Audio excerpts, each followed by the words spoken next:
Hello, I'm Carol Damian. I'm the director of the Patricia and Phillip Art Museum, and I'd like to welcome you to our exhibition called Color on Color. This is an exhibit of works that are on loan to us from the Museum of Contemporary Art called MACBA in Buenos Aires.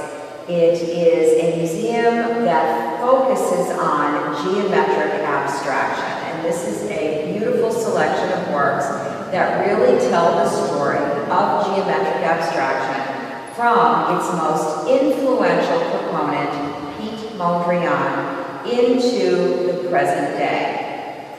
When Pete Mondrian worked with geometric abstraction, it was relatively simple compared to what you are looking at here. But it is a wonderful opportunity to understand how artists took his ideas, most of which were based on geometry and primary colors with very clear black outlines. And that was what he did in the 1930s. Now we see artists working on some of these same ideas, but really pushing them to new processes, to new heights of interpretation of color theory.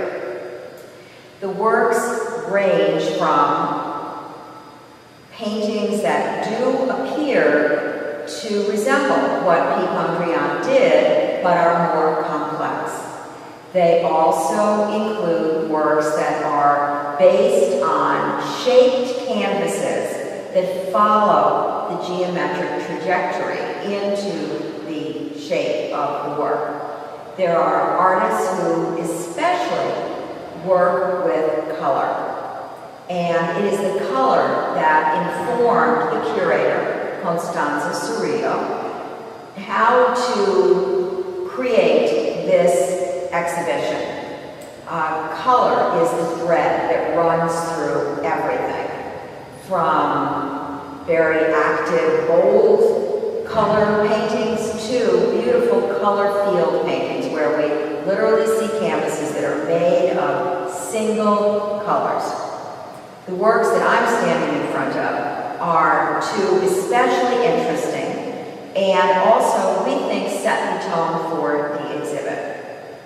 The painting in circular form by Joel Stein, an artist from France, is really the color wheel. This is color theory. It's a rainbow of color, and it works on your eyes. It's very energetic. It plays with colors and shapes, particularly geometric shapes, the circles within the circles, and within the circles, rectangles and squares. And of course, you can even see diamond shape, triangular shape patterns as well. So it's an excellent example of how color and geometry work together and have this very energetic, dynamic effect on the eye. It seems like that color wheel is just moving constantly in space. The work on the other side is perhaps the masterpiece of this exhibition.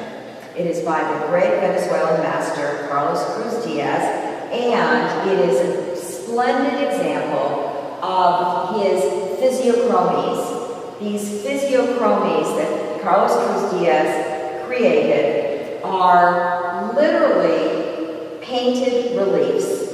They seem to vibrate in the eye, and they do. They do because the way he has placed the colors creates this movement in the eye. It's very, very kinetic. And then to further enhance the chromatic expanse of colors, in this case they're reds, he carves out the stripes of colors to create a relief effect.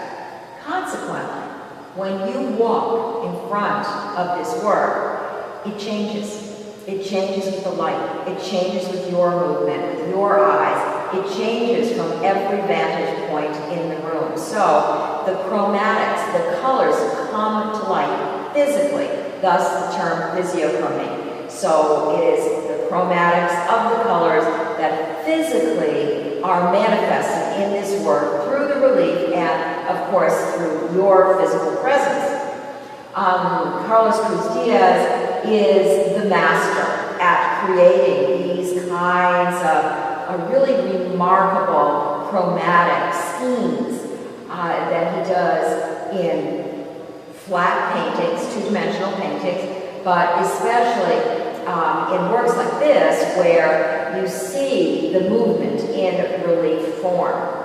So these two works, I think, serve as a beautiful introduction for how the color works with geometry to create remarkable new paintings that, yes, they are inspired by Piet Mondrian, they are inspired by the 30s and the 40s, but these artists, working from the 60s, the 70s, all the way to the present day, artists from many different countries.